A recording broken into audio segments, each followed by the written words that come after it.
Please rewind this cassette.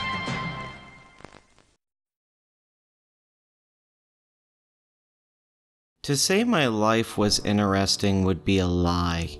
There was nothing really special about it, outside of specific moments that we all get. See, life isn't like the movies, it's a struggle.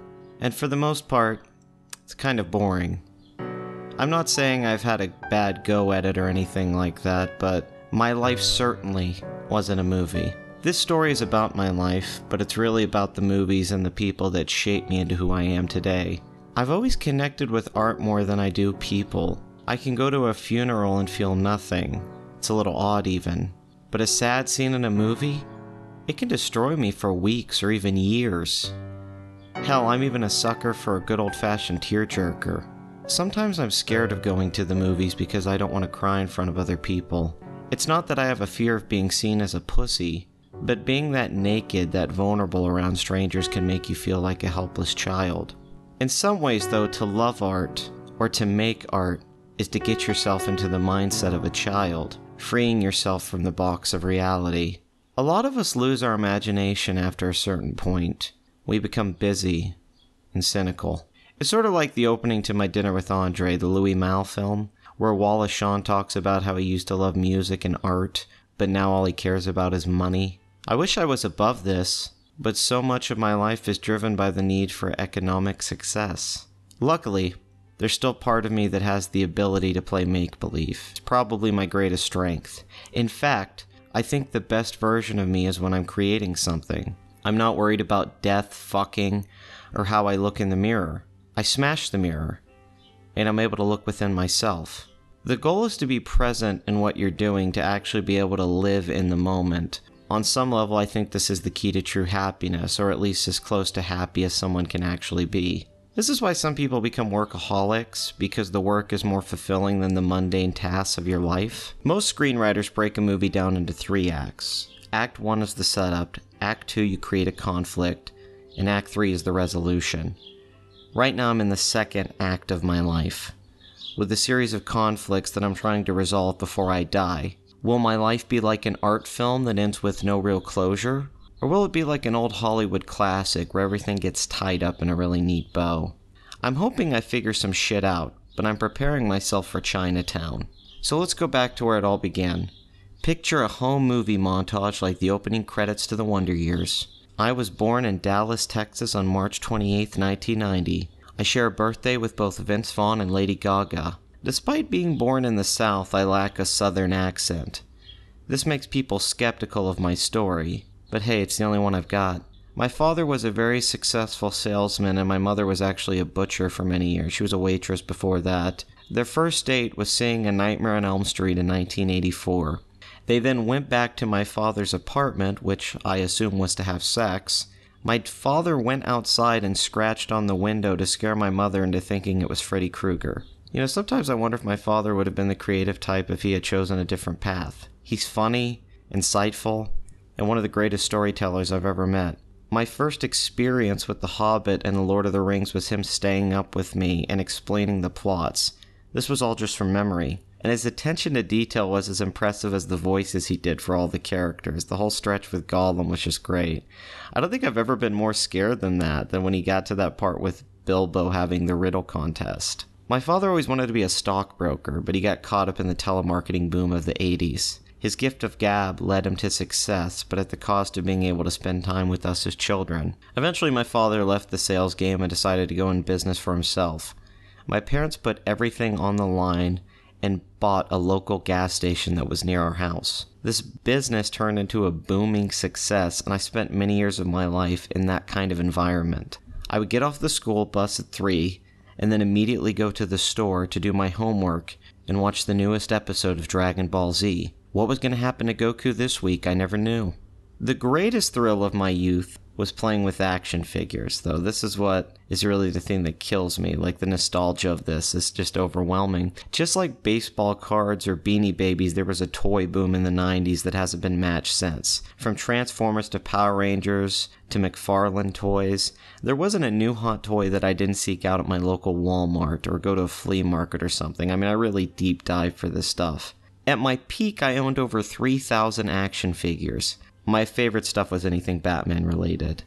My best friend would come over and we'd spend hours acting out our own long-form storylines. I would keep stuff written down in a notebook so I didn't screw up the week-to-week continuity. Some arcs would play out over months, or even years, and it all seemed coherent at the time.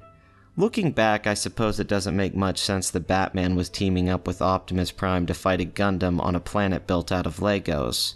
But hey, I was 10. Sometimes we didn't even use action figures. Like many young boys, I would act out my favorite shows with friends on the playground. This was easily the highlight of my days in school.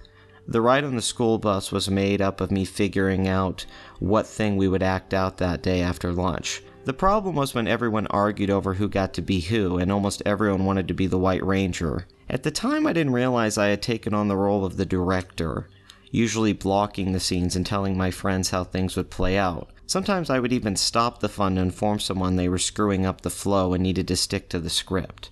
As the years have gone by, I now view this time as the setup to my life story, Act 1. I was creating my character and developing interests that could carry over into my teenage years. The toys became a camera, and the playground became acting out my scripts with friends. One of the greatest regrets was giving away my toys at the age of 15. It was sort of like Andy at the end of Toy Story 3. I would later find out many of them were worth hundreds or even thousands of dollars. But that's not the part that stings the most. It's that insecurity got the best of me, and then I gave my childhood away because of it. I don't want to compare it to Sophie's Choice, but there are nights that I stay up haunted thinking about where they ended up. Girls didn't find them sexy, and of course at 15 all I cared about was what girls thought of me. Now with some wisdom and life experience, I can safely say that the toys gave a lot more back than any teenage girl ever did. This didn't stop me from role-playing. It being a dungeon master isn't that different from directing a movie. Well, there's a lot of differences, but the spirit is very much the same, manipulating others to get to places within the story without them realizing you led them there. I don't believe in using subterfuge to harm others, but I think it's wonderful when used to entertain people. I've always found that fascinating about magicians. These are people who basically are really good con artists, but they use those abilities to create joy and awe. They are being honest in the fact that it's all an illusion. It's all a trick. Orson Welles covers this in his brilliant movie F for Fake, a film where he uses cinematic techniques to demonstrate the way lies can feel real. They can feel so real when presented in a certain context. Knowing how to control the eye and ear is a wonderful thing, but that gift comes with a moral responsibility. It's something I take very seriously, and it's the reason why I only really lie when I'm writing a script. Life is complicated, it's messy, but movies don't have to be that way. They can be black and white, both literally and figuratively.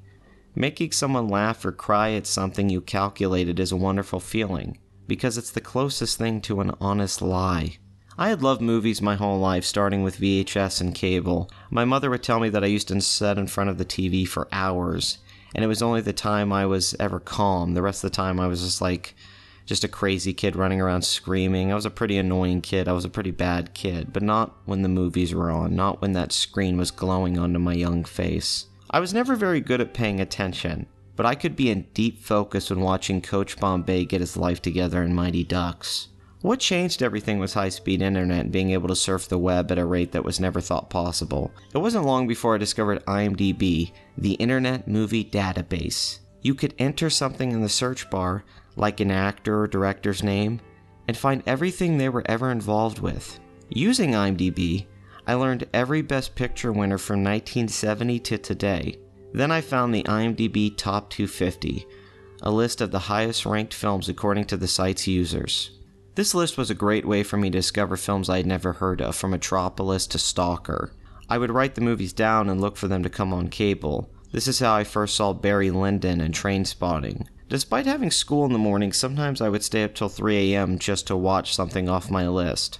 Over the next 2 years, I became obsessed with filmmakers like Stanley Kubrick, Woody Allen, Akira Kurosawa, and David Lynch. Becoming a film buff is a strange thing, because it feels like you are discovering something that nobody else knew. The truth is that most of these movies are famous and you're just late to the party. But what a party it is. While my father's favorite films were Raiders of the Lost Ark and Blazing Saddles, I was finding myself attracted to art films. It's hard being 12 and trying to talk to your friends about Fellini, but it's the only thing I wanted to talk about. Soon it went beyond me just watching the movies, but studying them. I started noticing the camera and the cuts. This grew into me starting a bad habit of looking into the mirror all the time, as if it was a camera looking back at me. People would get annoyed when I would go to their house and look at all the mirrors, thinking I was obsessed with my own image, like it was vanity. The truth is that I wasn't really looking at myself, but at everything around me. Even if it's just a wall in the background, I wanted a different perspective. I can't speak for what teens did in the 70s or 80s, and all of my assumptions would be based off movies. In the 2000s, it was all about Yahoo Messenger, the PS2, and internet porn. When other 14-year-old boys would be spending the weekend searching for Asian gangbang, I was reading trivia on Lethal Weapon 2. Did you know it's the only Lethal Weapon movie where Riggs doesn't hit with his left hand? I guess he was such a badass that he decided to try the other one out for a while. Now, I'm gonna wonder what hand he masturbates with. Or does Riggs need to masturbate at all? Perhaps the Lethal Weapon was the one in his pants. My parents supported my obsession by renting films like Election or Rushmore. This just kept developing, and I didn't really totally understand these films at the time, but it did turn into something, a spark, an idea, the inception of something.